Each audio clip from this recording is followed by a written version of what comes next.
Teman-teman, kalau seandainya ditanyakan, mana yang lebih berbahaya?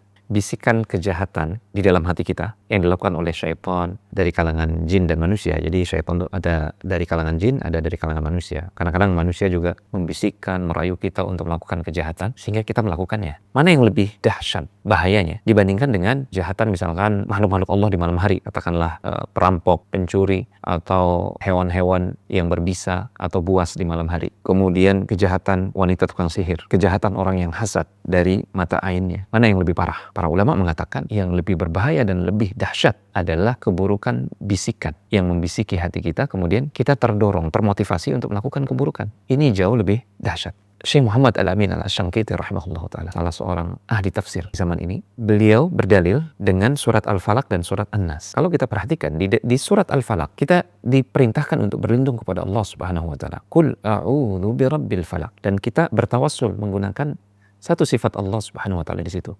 Sifat Allah sebagai Rabb, Al-Falaq, Tuhannya waktu fajar. Dan kita berlindung dengan satu sifat Allah Subhanahu wa taala ini dari 3 keburukan. Min syarri ghasiqin idza waqab, keburukan malam hari, makhluk-makhluk yang ada di malam hari. Kemudian keburukan min syarri naffatsati fil 'uqad, keburukan wanita tukang sihir. Min syarri hasidin idza hasad, keburukan orang yang hasad. 3 permohonan perlindungan menggunakan satu sifat Allah dalam tawassul. 3 objek kita berlindung darinya kepada Allah Subhanahu wa taala dengan kita bertawassul menggunakan satu sifat Allah Subhanahu wa taala, bi rabbil falaq. Bandingkan dengan surat An-Nas, qul a'udzu birabbin nas, aku berlindung dengan Rabbnya manusia. Ini satu sifat. Kemudian yang kedua, malikin nas, rajanya manusia. Kemudian sifat yang ketiga, ilahin nas, sesembahannya satu-satunya yang berhak disembah, diibadahi oleh segenap manusia. 3 sifat untuk satu permohonan perlindungan. Min syarril waswasil khannas, dari bisikan syaitan yang bersembunyi. Alladzi yuwaswisu fi sudurin nas, yang menghembuskan, membisikkan ke dalam dada-dada manusia keburukan. Minal jinnati wan nas, dan mereka bisa berasal dari syaitan dari kalangan jin atau syaitan dari kalangan manusia. Jadi anggap nih, kita punya teman lama, dia tidak kenal agama, selalu melakukan kemaksiatan. Bertemu kembali dengan kita, kemudian dia merayu kita, mengajak kita, membisikkan kalimat-kalimat yang persuasif, mengajak kita untuk kembali melakukan kemaksiatan. Ini jauh lebih berbahaya. Maka renungkan makna ini setiap kali kita membaca surat An-Nas. Qul a'udzu birabbin nas, malikin nas, ilahin nas, min syarri waswasil khannas, alladzi yuwaswisu fi sudurin nas, minal jinnati wan nas. Semoga dengan itu kita mendapatkan keberkahan dari surat